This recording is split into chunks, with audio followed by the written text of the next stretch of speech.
Raporti I fundit I Transparency International për vitin 2025 evidenton se Shqipëria vjen të përballet me probleme të rëndësishme strukturore në funksionimin e shtetit të së drejtës, ku përparimet e pjesshme nuk mjaftojnë për të kompensuar dobësitë në institucione. Në indeksin e perceptimit të korrupsionit, Shqipëria renditet me 42 pikë nga 100, duke mbetur në nivele problematike dhe larg standardeve të BE-s. Raporti thekson se korrupsioni mbetet I përhapur, veçanërisht në menaxhimin e fondeve publike dhe procedurat e prokurimeve, ku mungesa e transparencës dhe përdorimi I procedurave të negociuara rrisin rrezikun e abuzimeve. Një tjetër shqetësim I ngritur është ndërhyrja politike në sistemin e drejtësisë, e cila sipas raportit cënon pavarësinë institucionale dhe dobëson mekanizmat e llogaridhënies, edhe pse SPAK vlerësohet si institucioni me progres më të dukshëm në luftën kundër korrupsionit. Raporti thekson se institucionet e tjera mbeten të dobta dhe shpesh jo efikase. Raporti ngre gjithashtu shqetësime për mungesën e transparencës në deklarimin e pasurisë, dobësitë në legjislacionin për konfliktin e interesit dhe financimin e partive politike, si edhe ndikimin e mundshëm të fondeve publike në fushata zgjedhore. Në fokus vendoset edhe media, ku theksohet përqendrimi I lartë I pronësisë, mungesa e transparencës financiare dhe rritja e presionit ndaj gazetarëve, duke ndikuar negativisht në lirinë e shprehjes dhe pluralizmin. Po ashtu sistemi gjyqësor vlerësohet si I ngadalshëm dhe me mungesë burimesh, ndërsa shoqëria civile përballet me presion dhe mungesë mbështetje institucionale. Në përfundim, raporti konkludon se Shqipëria ka bërë hapa të kufizuar përpara, por problemet sistemike në korrupsion, drejtësi dhe transparencë mbeten pengesa kryesore për forcimin e institucioneve dhe procesin e integrimit evropian.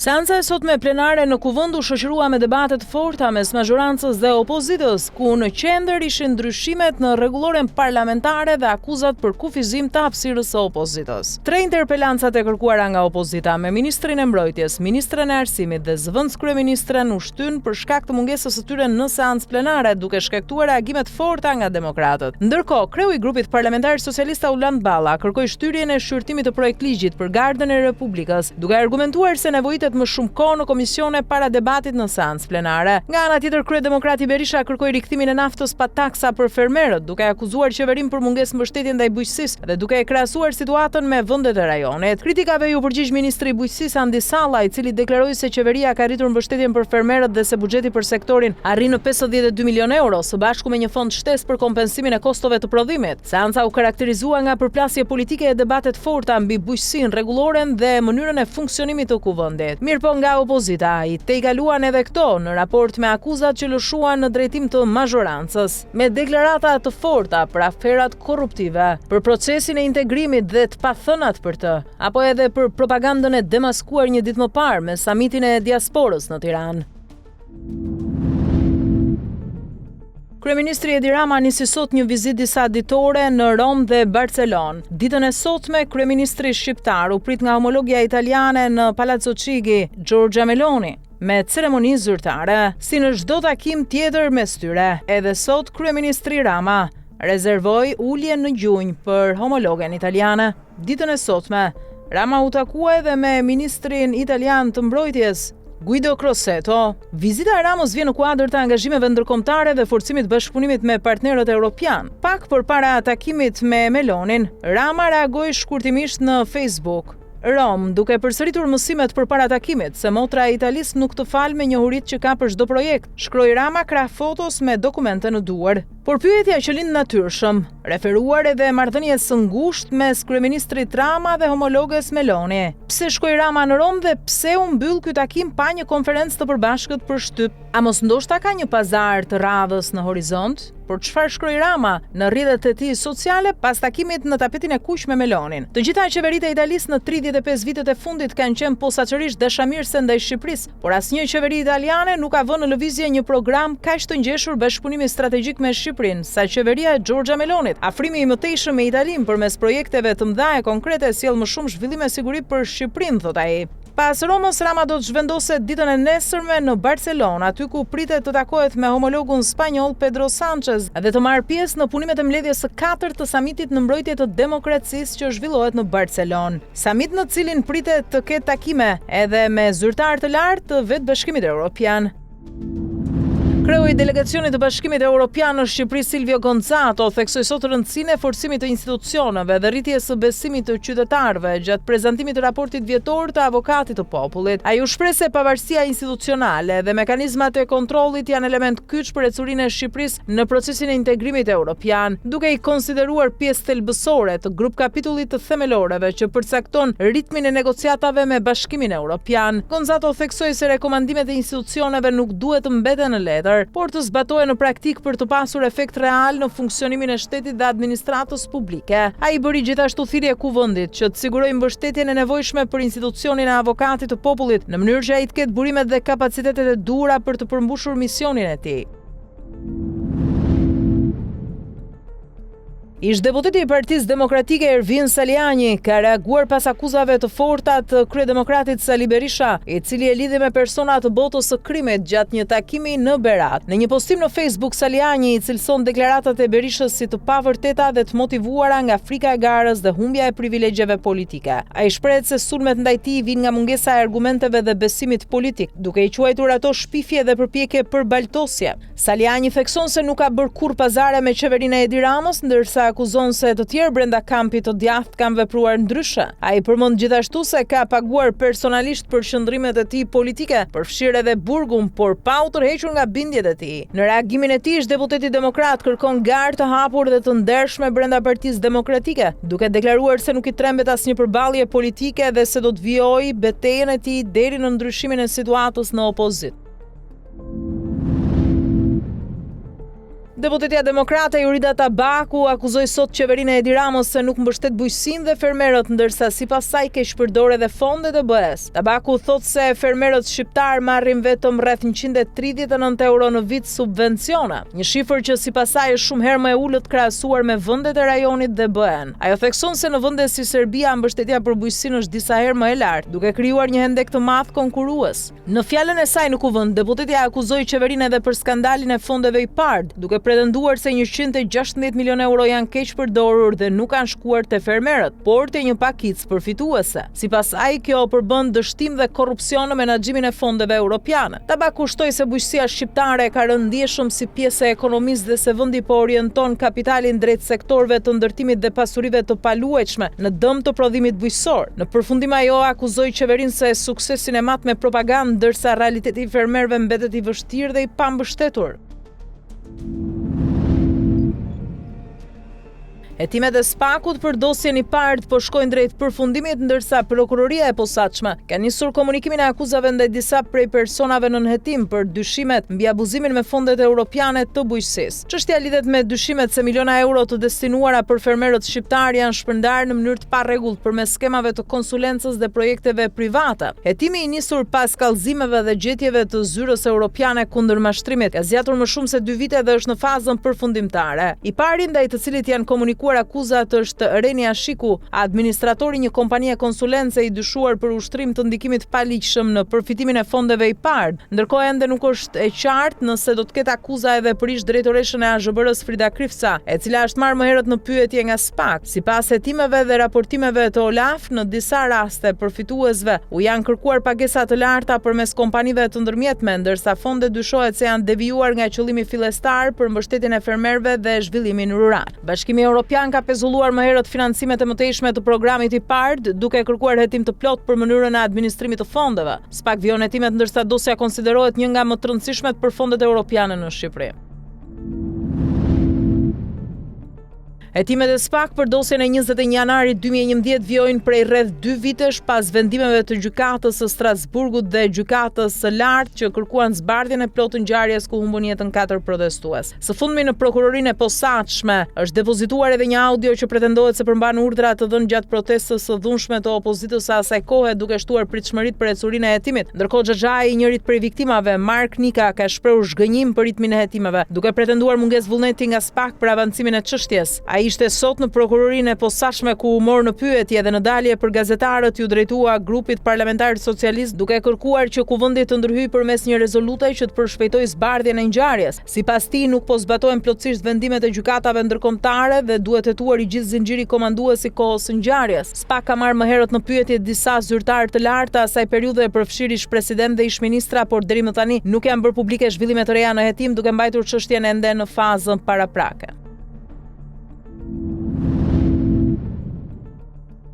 Duket se është zbuluar shkaku i zjarrit fuqishëm që shkrumboi pallatin 12 katësh në Tiranë 2 ditë më parë. Pamjet e kamerave të sigurisë kanë dokumentuar momentet para shpërthimit të flakëve, duke hedhur dritë mbi shkakun e mundshëm të ngjarjes. Në këto pamje shfaqen 5 të mitur që qëndrojnë për disa minuta pas një marketi. 2 prej tyre largohen duke mbajtur një objekt që dyshohet të jetë letër, të cilën e hedhin mbi disa kuti kartoni jashtë ambienteve. Pak minuta më vonë, në të njëjtin vend shfaqet tym që shpejt përhapet në flak, duke përfshirë fasadën e pallatit dhe duke shkaktuar dëme të mëdha. Pas hetimeve, policia ka arrestuar 4 persona. Në pranga janë vënë administratori i kompleksit, inxhinieri i punimeve, administratori i firmës së fasadës dhe menaxherja e marketit. Ndërkohë pronari i kompleksit dhe disa persona të tjerë janë vënë në hetim. Ngjarja ka ngritur dyshime të forta për neglizhencë në masat e sigurisë, ndërsa roli i të miturve mbetet një element kyç në zbardhjen e plotë të ngjarjes. Avokati i popullit Endrit Shabani prezantoi sot raportin vjetor për vitin 2025, duke evidentuar një sër problematikash në funksionimin e institucioneve publike në vend. Duke ju referuar zjarrit në pallatin pranë QSUT-s, ai theksoi se ngjarja ka treguar mungesa serioze në përgatitjen e strukturave shtetërore për menaxhimin e emergjencave. Shabani bëri me dije se është ngritur edhe një task force për të hetuar sigurinë e banesave në kryeqytet, ndërsa i është kërkuar Bashkisë Tiranë të strehojë banorët e prekur përmes programeve sociale. Në raport, institucioni evidenton gjithashtu një numër të lartë ankesash për kadastrën, vonesa të gjata në proceset gjyqësore që arrin mesatarisht deri në 4 vite, si edhe mbi popullim në burgje. Po ashtu ngrihen shqetësime për trajtimin e të miturve në protesta dhe marrje në pyetje të tyre pa praninë e prindërve. Raporti thekson edhe vështirësitë e qytetarëve në aksesin ndaj shërbimeve publike pas digitalizimit, duke nënvizuar probleme të shumta në administratë, drejtësi dhe sektor të tjerë kyç të shtetit. Ditën e sotme u zhvillua seanca gjyqësore për masat e sigurisë ndaj personave të arrestuar në kuadër të aksionit të 2 ditëve më parë për goditjen e një rrjeti call centerash të dyshuar për mashtrime masive ndaj qytetarëve europian. Gjykata ka caktuar masën e sigurisë Arrestmeburg për 7 persona, ndërsa për 2 të tjerë masa më të lehta sigurie. Ndërkohë Prokuroria e Tiranës zbardhi sot skemën e kësaj veprimtarie. Hetimet të nisura pas informacionit të autoriteteve austriake në nëntor 2024 zbulojnë dyshime për mashtrim që te i kalojnë 10 milion euro, kryesisht ndaj qytetarëve në Austri, Gjermani dhe Itali gjatë periudhës 2023-2024. Sipas dosjes, viktimat rekrutoheshin përmes reklamave të rreme me personazhe publike dhe më pas kontaktoheshin nga operatorë që prezantoheshin si këshilltar financiar. Përmes platformave mashtruese dhe aplikacioneve të aksesit në distancë, ata dyshohet se u zhvatnin fonde duke u udhëzuar të kryenin depozita në skema të rreme investimi. Hetuesit kanë identifikuar struktura të organizuara me hierarki të qartë dhe ndarje rolesh, ku operatorët punonin në grupe gjuhësore dhe përdornin pseudonime. Sipas dosjes, rrjeti dyshohet se ka shkaktuar humbje që mund të kalojnë 50 milion euro. Në hetim përmenden disa subjekte dhe persona të dyshuar si organizator të skemës, ndërsa policia dhe prokuroria vjojnë punën për identifikimin e të gjithë të përfshirëve në këtë rrjet ndërkombëtar mashtrimi. Gjykata e Tiranës ka caktuar masën e sigurisë Arrestmeburg për vëllezërit Jurgen dhe Kevin Neza, si edhe kushëririn e tyre Hysen Neza, të akuzuar për rrëmbimin e ndërtuesit Florian Sula pak ditë më parë. Gjatë seancës gjyqësore, të 3 të arrestuarit kanë zgjedhur të heshtin, ndërsa avokati i tyre ka pretenduar se nuk bëhet fjalë për pengmarrje, por për një konflikt borxhi prej 60 milion lekësh. Sipas mbrojtjes, ata e morën Sulën me automjet për t'u sqaruar dhe e liruan pasi ai nuk kishte mundësi pagese. Avokati shtoi gjithashtu se njëri është vedorzuar, ndërsa 2 të tjerët ishin në gjendje të rënduar psikologjike, por pa prova mbështetëse në gjykatë. Sipas hetimeve, ngjarja është shumë e rëndë. 3 të rinjt janë prezantuar si agent të byros kombëtare të hetimit. Kanë rrëmbyer dhe dhunuar 32 vjeçarin duke i kërkuar 2 milion euro për lirimin. Pas disa orësh pengmarrje në një ambient privat, Sula premtoi 500.000 euro për t'u liruar dhe më pas bëri kallëzim në polici. Prokuroria i konsideron faktet si pengmarrje dhe zhvatje, ndërsa hetimet vijojnë për zbardhjen e plotë të ngjarjes së rëndë. Në gjykatën e posaçme vijoi sot procesi në kuadër të dosjes së njohur si Plumbi Art, ku SPA ka zbardhur një sër ngjarjesh të rënda kriminale. Në seancën e sotme u dëgjua dëshmia e zëvendës drejtorit të policisë së Elbasanit Krenar Guçe, i thirrur si dëshmitar nga mbrojtja për çështje që lidhen me vrasjen e Andi Zylyfit dhe plagosjen e një personi tjetër. Guçe deklaroi se është marrë personalisht me hetime duke kryer veprime si marrja në pyetje e familjarëve dhe kthyrja e kamerave të sigurisë në Rinas dhe pranë një hoteli në zonën e aeroportit. Ai tha se ka pasur njohje vetëm profesionale me disa prej të pandehurve, dhe se informacionet mbi personat e përfshirë i ka marrë në kuadër të detyrës. Sipas tij, hetimi për vrasjen ka zgjatur rreth një muaj dhe në atë periudhë nuk kishte emra konkret të identifikuar si autor. Ai theksoi gjithashtu se nuk ka pasur kontakte apo lidhje me persona të përfshirë në dosje dhe se veprimet janë kryer vetëm mbi bazën e informacioneve hetimore. Procesi për Plumbin Art vijon me dëshmitar të tjerë ndërsa pritet të hidhet më shumë dritë mbi ngjarjet e zbardhura nga ana e SPAK-ut. Shoqata e transportit urban ka njoftuar sot rikthimin e shërbimit të transportit publik në normalitet pas një takimi me Ministren e Ekonomisë, Ministrin e Infrastrukturës dhe zëvendës kryetaren e bashkisë. Sipas përfaqësuesve të shoqatës, gjatë diskutimeve është arritur dakordësia për shërtimin e një skeme subvencioni për karburantin, e cila pritet të përcaktohet në vijim në formën e një vlere për litër. Ky mekanizëm synon të lehtësojë kostot e operatorëve dhe të garantojë vijshmërinë e shërbimit. Operatorët e transportit publik kanë nisur aktivitetin me kapacitet të plot, duke theksuar se synojnë rikthimin e një shërbimi të rregullt për qytetarët pas ndërprerjeve të ditëve të fundit. Në vijim pritet një tjetër takim mes palëve për diskutuar kërkesa të tjera, përfshirë çështje si TVSH-ja, akciza dhe kategoritë që udhtojnë falas. Fondi Monetar Ndërkombëtar ka rishikuar në ulje parashikimet për rritjen ekonomike të Shqipërisë në raportin e fundit të perspektivës ekonomike globale. Sipas FMN-s, ekonomia shqiptare pritet të rritet me 3.4% nga 3.6% që ishte vlerësimi i mëparshëm, ndërsa edhe për vitin 2027 parashikimi ulet në 3.2%. Megjithatë, Shqipëria mbetet ndër vendet me rritjen më të lartë në rajon pas Kosovës. Në raport theksohet se rishikimi vjen në një kontekst pasigurisht globale, të lidhura kryesisht me tensionet gjeopolitike dhe ndikimin e në tregjet e energjisë dhe inflacionin. Fondi Monetar Ndërkombëtar paralajmëron se ekonomia botërore po rritet më ngadalë se në vitet e mëparshme dhe nën mesataren historike. Për Shqipërinë, inflacioni në vitin 2026 parashikohet të arrijë në 3.7% mbi objektivin e Bankës së Shqipërisë, ndërsa në rajon nivelet më të larta priten në Serbi dhe Kosovë. FMN thekson gjithashtu se rreziqet për ekonominë globale mbeten në kahu negativ, përfshirë tensione tregtare, borxhin e lartë publik dhe pasiguritë në tregjet financiare, ndërsa si faktor pozitiv përmenden investimet dhe reformat strukturore.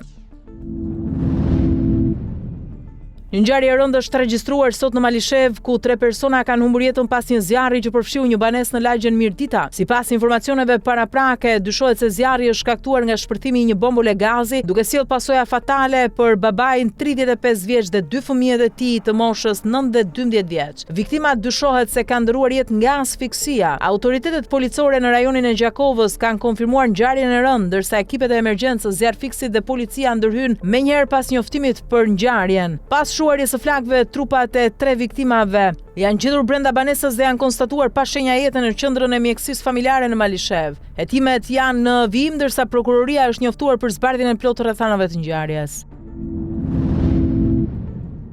Vdekja e 19-vjeçares shqiptare në Kefalonia të Greqisë ka shkaktuar reagime të forta dhe debat publik, ndërsa familja ngret dyshime për rrethanat e vdekjes së saj. Babai i viktimës ka rrëfyer mes dhimbjes se ngjarja nisi pas një kontakti në rrjetet sociale, duke pretenduar se vajza e tij u përfshi në një situatë të planifikuar nga persona të tretë. Ai ka mohuar kategorikisht se 19-vjeçaria ka përdorur substanca narkotike, duke thënë se ajo ishte një vajzë e qetë dhe pa probleme të tilla. Në dëshminë e tij ai shpreh edhe tronditjen e thellë personale për humbjen, duke përshkruar vajzën si një ëngjël dhe duke folur për dhimbjen e madhe që po përjeton familja. Nga ana tjetër, autoritetet shëndetësore në Greqi kanë hedhur poshtë pretendimet për mungesë mjekësh apo vonesa në trajtim, duke sqaruar se ekipi i urgjencës reagoi menjëherë dhe kreu të gjitha ndërhyrjet e nevojshme mjekësore, përfshirë animacionin dhe intubimin. Për këtë ka reaguar personalisht edhe ministri grek i shëndetësisë. Sipas të dhënave paraprake, 19-vjeçaria u gjet pa ndjenja dhe mbërriti në spital në gjendje kritike, ku pavarësisht përpjekjeve intensive nuk arriti të mbijetojë. Shkaqet e vdekjes po hetohen nga ekspertiza mjekoligjore, ndërsa analiza toksikologjike pritet të hedhin dritë mbi rrethanat e plota të ngjarjes së rëndë. Shtetet e Bashkuara të Amerikës kanë shtuar praninë ushtarake në ngushticën e Hormuzit duke dërguar anije luftarake të avancuara në patrullim në një lëvizje që shoqërohet me paralajmërime të drejtpërdrejta ndaj Iranit. Ndërkohë, në një konferencë për shtyp në Pentagon, sekretari i luftës Pat Hegseth ka lëshuar një paralajmërim të fortë ndaj Iranit teksa i kërkoi të bjerë dakord dhe të bashkëpunojë me SBA-t përpara se të jetë tepër vonë. Në lidhje me negociatat SBA-Iran, Hegseth thotë se nëse iranianët bëjnë zgjedhjen e gabuar, atëherë do të duhet të përballen si me blokadën amerikane të ngushticës së Hormuzit ashtu edhe me bombardimet. Sekretari amerikan i mbrojtjes dha informacione edhe për gjendjen shëndetësore të Mojtaba Khamenei. Ai tha se ky i fundit është gjallë, por i plagosur rënd. Një paralajmërim të fortë në drejtim të Iranit bëri sot edhe ministri izraelit i mbrojtjes, zgjidhni mes së ardhmes ose shkatrimit, u tha ai. Ndërsa nga mediat ndërkombëtare raportohet se në bisedimet mes Iranit dhe SBA-ve janë bërë disa përparime, por mosmarrveshjet kryesore lidhen me bërthamorët. Ndërkohë, Izraeli duket se është nën presion të madh nga SBA-t dhe mund të pranojë një armpushim shtaditor me Libanin, ndërsa ky i fundit kërkon armpushim dhe ky duket se është hapi i parë drejt dialogut me Izraelin. Ndërkohë, referuar situatës në lindjen e mesme, Agjencia Ndërkombëtare e Energjisë ka dhënë alarmin e fundit. Europa ka rreth 6 javë karburant për avion. Nëse nuk arrihet paqja me Iranin, pritet kaos me fluturimet në Europë, të paktën sipas raportimeve të fundit të Agjencisë Ndërkombëtare të Energjisë.